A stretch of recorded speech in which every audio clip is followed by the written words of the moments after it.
Трагедијата во Кочани зема уште една жртва. 29-годишниот Александар Карадаковски имал изгореници од 2-3 степени оштетување на дишните патишта.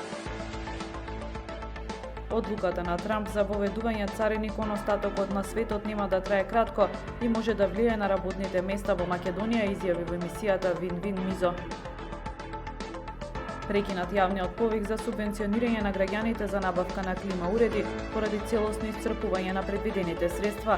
Повикот продолжува само за ранливите категории, информираат од општина Охрид. Пивотот на грчката репрезентација Николаос Лијапис се обврза на верност од минимум 2 години со ГРК Охрид.